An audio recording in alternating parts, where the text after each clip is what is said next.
ఓం మహాగణాధిపతయే నమః. ఓం గురుభ్యో నమః. ఓం శ్రీమాత్రే నమః. పరమేశ్వర స్వరూపమైనటువంటి జ్యోతిష, వాస్తు మరియు ఇతర అనేకమైనటువంటి శాస్త్రములను మనకు అందించినటువంటి మహర్షులకి నమస్కారం. హయగ్రీవ హయగ్రీవ హయగ్రీవేతి యో వదేత్తస్య నిస్సరతే వాణీ జహ్నుకన్యా ప్రవాహవత్. అరుణాం కరుణాతరంగితాక్షీం ధృతపాశాంకుశపుష్పబాణచాపాం అనిమాదిభిరావృతాం మయూకైః అహమిత్యేవ విభావయే భవానీం. శ్రీమాత్రే నమః.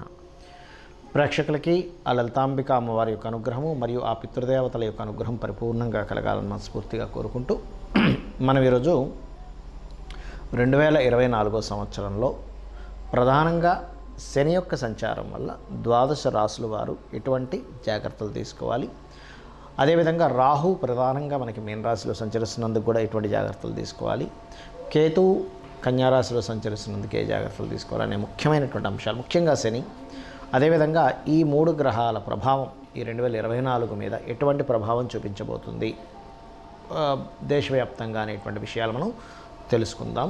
అదేవిధంగా ఏ పరిహార మార్గాలు చేసుకోవాలో కూడా నేను మీకు చెప్తాను. మేషరాశి వారికి ఈ 2024 సంవత్సరంలో అద్భుతంగా ఉండాలి, మీ యొక్క జీవితాలు చాలా బాగుండాలి అంటే కర్మకారకుడు అయినటువంటి శని యొక్క రిజల్ట్ వేటి మీద మీకు చక్కటి ఫలితాలు ఇస్తుంది, ఏ విషయాల్లో ఈ శని ప్రభావం, ఏ విషయాల్లో జాగ్రత్తగా ఉండాలి అని చెప్పి చూసుకున్నట్లయితే ప్రధానంగా శని భగవానుడు ఎప్పుడైతే మనకి మీనరాశిలో సంచరిస్తుంటాడో, అంటే మీనరాశిలోకి వెళ్తున్నాడు బట్ కుంభరాశిలో సంచరిస్తున్నాడు ఇప్పుడు. అంటే ఈ శని ప్రభావం మీకు 15 డిగ్రీలు దాటినప్పటి నుంచి మీనరాశి మీద ప్రభావం ఉంటుంది. మీనరాశిలో డైరెక్ట్ సంచరించడం అని కాదు దాని అర్థం. మీనరాశి మీద ప్రభావం ఉంటుంది. ఎందుకు ఉంటుంది అంటే చెప్తాను చూడండి.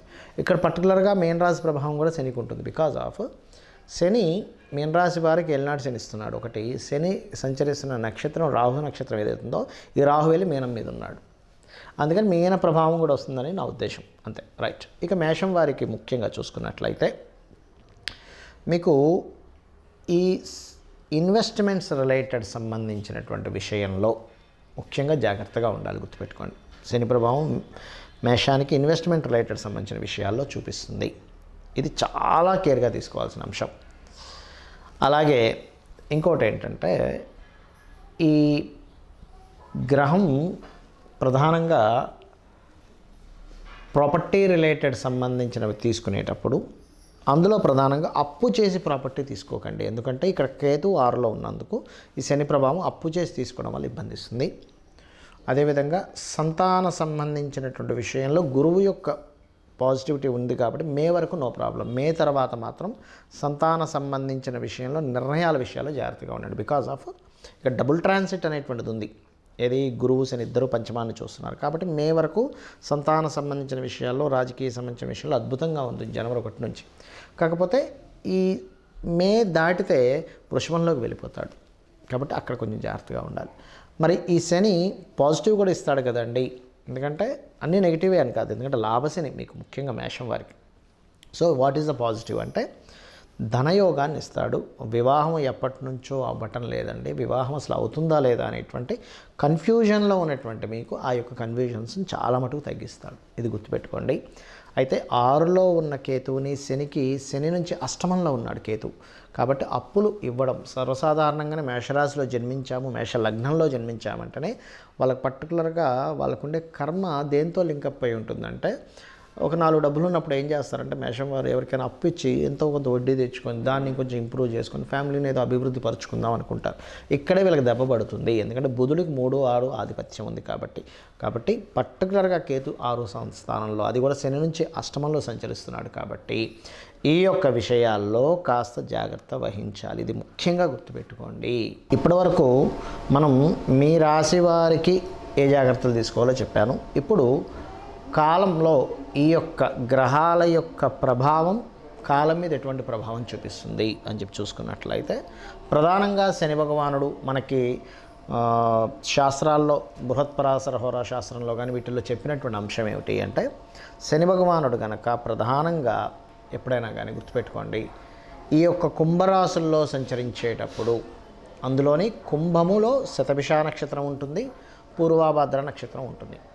అయితే ఈ శతభిష పూర్వాభాద్ర నక్షత్రం వారు కొంత జాగ్రత్తగా ఉండాలి. ఒకటి, అక్కడ కొంచెం తల్లిగారి ఆరోగ్య విషయంలో జాగ్రత్తగా ఉండాలి పర్సనల్గా తీసుకుంటే. కానీ ప్రపంచవ్యాప్తంగా, దేశవ్యాప్తంగా, మన ఇండియా పరంగా చూసుకుంటే ఏమిటి అంటే ఇక్కడ ప్రధానంగా ఈ యొక్క సారాయి లేకపోతే అంటే మత్తు పానీయాలకు సంబంధించినటువంటి విషయంలో కొంతమంది చూడండి పలానా వైన్ షాప్స్ అవి తీసుకుని ఉంటారు, ఎక్కువ రేట్ పెట్టి తీసుకుని ఉంటారు. అలాంటి వాళ్ళు ఇబ్బంది పడతారు. ఎందుకు అంటే ఇక్కడ మత్తు పానీయాలు అమ్మేటువంటి వాళ్ళ మీద ఈ అంటే మత్తుని కలిగించేటువంటిది ఏదైతే ఉంటుందో గుర్తుపెట్టుకోండి, బండగా వీళ్ళకి ఇబ్బంది వస్తుంది. ఇది బాగా అర్థం చేసుకోండి. ఎందుకంటే చాలామంది తెలియక, అంటే నాకు తెలిసిన వాళ్ళు చాలామంది తెలియక ఏం చేస్తుంటారంటే, సరే నేను ఇదేదో ఇందులో నాకు ఇది లక్కీగా లాటరీ కనుక నేను ఇందులో వేస్తే నాకు గనక వస్తే నేను ఇంతకు అమ్ముకుంటాను, నాకు దీనివల్ల డబ్బులు వస్తాయి అనుకుంటారు. దీనివల్ల మీరు దెబ్బతింటారు. కాబట్టి పర్టికులర్గా ఈ యొక్క జోలికి వెళ్ళకపోవడమే మంచిది. ఇక రెండవది ఏమిటి అంటే ఈ యొక్క కుంభరాశుల్లో శని సంచరించేటప్పుడు దీంతో పాటు రాహు ఎప్పుడైతే మీన రాశిలో సంచరిస్తుంటాడో ఇది ఇచ్చేటువంటి రిజల్ట్ ఏమిటి అంటే ముఖ్యంగా లాయర్లు, టీచింగ్ సంబంధించిన వృత్తుల్లో ఉన్నటువంటి వారికి, పౌరహిత్యం చేసేటువంటి వారికి, శాస్త్ర సంబంధించినటువంటి విషయాల్లో ఉన్నటువంటి వారు కూడా జాగ్రత్తగా ఉండాలి. అంటే ఎందుకు అంటే ఈ రాహువు మాయ అంటారు. రాహువు మాయాకారకుడు. మనకి మీరు కనుక గమనించినట్లయితే కాలాన్ని నియంత్రించేవాడు రాహు. రాహుకి మేఘము అనేటువంటి పేరుతో కూడా చెప్తారు. అంటే మేఘము మబ్బుల్ని రాహుగా చెప్తూ ఉంటారు.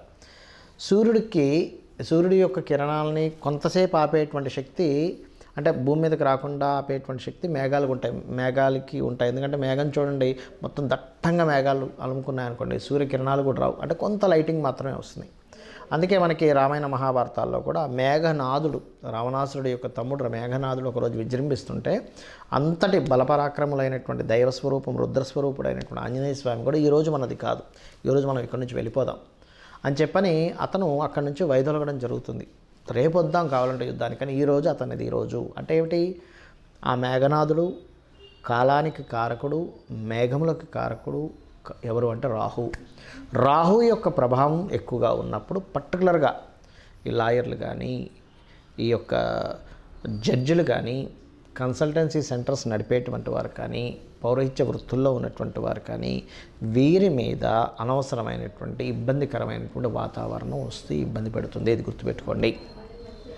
పర్టికులర్గా కుంభంలో శని సంచరించేటప్పుడు, మీనంలో రాహు సంచరించేటప్పుడు అంటే ఈ క్రాస్ అవ్వాలంటే దాదాపుగా దీని యొక్క ప్రభావం ఆల్మోస్ట్ ఒక 4 years వరకు ఉంటుంది. ఎందుకంటే రాహు మీనంలోకి వస్తే, కుంభంలోకి వస్తే ఒక 1.5 year తర్వాత ఈ శని మళ్ళీ మీనంలోకి వెళ్తాడు. సో ఇది క్రాస్ అవుతూ ఉంటుంది. ఇదొకటి. అదేవిధంగా మనకి కేతువు కన్యారాశిలో సంచరిస్తున్నాడు. కన్యారాశి కేతు ఏం చెప్తుంది, బృహత్పరాశర హోరాశాస్త్రం ఏం చెప్తుంది అంటే కన్యారాశిలో కేతు సంచారము రాజులకి ఇబ్బంది అని చెప్తుంది. అంటే ఏంటి, ఇప్పుడు ఆల్రెడీ పరిపాలిస్తున్నటువంటి రాజులు ఎవరైతే ఉంటారో వాళ్ళకి ఇబ్బంది. అంటే ఎటువంటి ఇబ్బందులు అండి, వాళ్ళ యొక్క ఏదైతే పరిపాలిస్తున్న వాళ్ళ యొక్క రాజ్యం కోల్పోవడం. ఎందుకంటే ఒక రాజుకి శాస్త్రాల్లో చెప్పింది అయితే ఇంకా అసలు మృత్యు సంబంధమైనటువంటి విషయాలు జరుగుతాయని కూడా చెప్పింది శాస్త్రం. అయితే ఇక్కడ నేనేం చెప్తానంటే ఎప్పుడు మృత్యువే రావాలని రూల్ లేదు, గుర్తుపెట్టుకోండి. ఒక రాజుకి తన రాజ్యం కోల్పోవడమే మృత్యువుతో సమానం. ఒక ఉదాహరణకి ఒక సైనికుడు ఉన్నాడు, లేకపోతే ఒక యుద్ధం చేసేవాడు ఉన్నాడు. యుద్ధం చేసే వ్యక్తికి యుద్ధంలో మరణించడం కంటే యుద్ధంలో ఓడిపోవడమే మరణంతో సమానం. అలా ఏంటంటే శాస్త్రాల్లో చెప్పినటువంటిది అయితే మృత్యుతుల్యమైనటువంటిది మృత్యు సంభవము అని చెప్తూ ఉంటారు. ఎందుకు, కేతు కన్యారాశిలో సంచరించేటప్పుడు. కాబట్టి రాజులు అంటే ఇప్పుడున్నటువంటి కాల ప్రమాణంగా తీసుకుంటే సీఎంలు కావచ్చు, పిఎంలు కావచ్చు, లేనట్లయితే దేశవ్యాప్తంగా ప్రెసిడెంట్లు కావచ్చు, ఈ భారతదేశం అనే కాదు, ప్రెసిడెంట్లు కావచ్చు. అందులో పర్టికులర్గా కాశ్మీర నగరానికి సంబంధించినటువంటి విధిగా చెప్తూ ఉంటారు కేతు కన్యారాశిలో సంచరించినప్పుడు. సో కాశ్మీర నగరానికి సంబంధించినటువంటి పరిపాలించేటువంటి వారు కావచ్చు, ఇటువంటి వారి రాజులకి ఇబ్బందిస్తుంది ఇక్కడ. మరి కేతు సంచారం కన్యారాశిలో మరి సామాన్య ప్రజలు ఏ విషయాలు జాగ్రత్తగా ఉండాలి అంటే ఇక్కడ ల్యాండర్ మీద చూపిస్తూ ఉంటుంది. ఎందుకంటే కన్యారాశి అనేటువంటి ల్యాండ్ సంబంధించిన రాశి. కన్య కానీ, వృషభం కానీ, అదేవిధంగా మకరము, ఈ 3 కూడా ల్యాండ్స్ రిలేటెడ్ సంబంధించిన రాశిగా చెప్తూ ఉంటారు. కాబట్టి ఏమిటి, ఒక 1 year 4 months వరకు, ఇంకొక 1 year 4 months చేంజ్ ఉంది ఆ కన్యారాశిలో కేతు సంచారం. ఆ సమయం వరకు కూడా మీరు చాలా జాగ్రత్తగా ఉండాలి ల్యాండ్ మీద ఇన్వెస్ట్మెంట్ చేసేటప్పుడు. జాగ్రత్త అంటే ఏమిటి? ఒకటి, ఏదైనా లిటిగేషన్ ల్యాండ్ తీసుకుంటారు తెలియక ఈ కన్యారాశిలో కేతు సంచారం జరిగేటప్పుడు. అంటే తెలియక ఇన్ని రోజులు కష్టపడి జాగ్రత్తగా పెట్టిన డబ్బులు కాస్త లిటిగేషన్ ల్యాండ్లో పెట్టి అక్కడ ఇరుక్కుపోవడం. లేదా అవతల వాళ్ళు ఏదో చెప్తారు, ఏంటంటే అసలు మొన్నటి వరకు విపరీతంగా పెరిపింది, మీరు పెట్టేసేయండి ఏముంటే ఒక సంవత్సరం మళ్ళీ డబల్ అయిపోద్ది అంటే మనం తెలియకుండా ఏం చేస్తామంటే అప్పు తీసుకొచ్చి పెడతాం. డబ్బులు తీసుకొచ్చి ఏముంది ఒక సంవత్సరంలో డబుల్ అవుతుంది కదా, అప్పు మళ్ళీ తీర్చేస్తాను, మిగిలిన డబ్బులు నాకు మిగులుతాయని. ప్రతి మనిషికి తన ధనాన్ని ఎలా పెంచుకోవాలి, తన జీవితాన్ని ఎలా అభివృద్ధి చేసుకోవాలి, తన కుటుంబాన్ని ఎలా అభివృద్ధి చేసుకోవాలి, 4 డబ్బులు ఎక్కువ వస్తే తన కుటుంబానికి ఎలా ఉపయోగపడుతుంది అనేటువంటి భావనలోనే ఉంటారు. తప్పు కాదు. కాకపోతే ఏంటంటే కేతు ఈ సంచారం జరిగేటప్పుడు షార్ట్ టర్మ్గా ధనం పెరుగుతుంది, షార్ట్ టర్మ్గా భూముల మీద పెరుగుతాయి అనేటువంటి కాన్సెప్ట్ పక్కకి తీసేయండి. ఒక సంవత్సరన్నర పాటు, సంవత్సరన్నర తర్వాతే మీరు ఆ యొక్క వీటిల్లోకి వెళ్ళండి అనేటువంటిది చాలా క్లియర్గా ఈ కేతు సంచారం అనేటువంటి చెప్తుంది. మరి ఈ రాహు మాయ నుంచి బయటపడాలన్నా, ఈ శని యొక్క సంచారం కొమ్మల్లో సంచరిస్తున్నప్పుడు ఈ వీటి నుంచి బయటపడాలన్నా, కేతువు యొక్క ప్రభావం నుంచి బయటపడాలన్నా ఒకటే గుర్తుపెట్టుకోండి. ఒకటి చండీ పారాయణం. కలియుగంలో కలౌ చండీ వినాయక అంటారు. అంటే గణపతి యొక్క ఆరాధన, చండీ యొక్క ఆరాధన అద్భుతమైన ఫలితాలు ఇస్తుంది. ముఖ్యంగా కుంభరాశిలో శని సంచారం చండీ పారాయణం చేయడం ద్వారా, మీన రాశిలో రాహు యొక్క సంచారం వల్ల పితృదేవతలకి చేయడము మరియు దుర్గా ఆరాధన ద్వారా, అదేవిధంగా కన్యారాశిలో ఉండేటువంటి కేతువు యొక్క సంచారం వల్ల, నేను మీకు ల్యాండ్ సంబంధించి చెప్పాను. ఇప్పుడు కొంతమందికి అదే వృత్తిగా ఉంటుంది.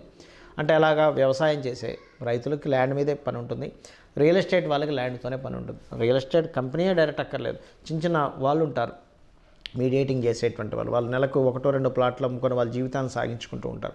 అటువంటి వారు ప్రత్యేకంగా మీ యొక్క వృత్తుల్లో అద్భుతంగా సాగాలి అంటే గణపతిని ఆరాధించండి. అప్పుడు దానివల్ల ఏమవుతుందంటే మీరు మీ యొక్క జీవితంలో ఎక్కడో స్ట్రక్ అవ్వకుండా చక్కగా మీరు ముందుకు వెళ్ళగలుగుతారు. శ్రీమాత్రే నమః.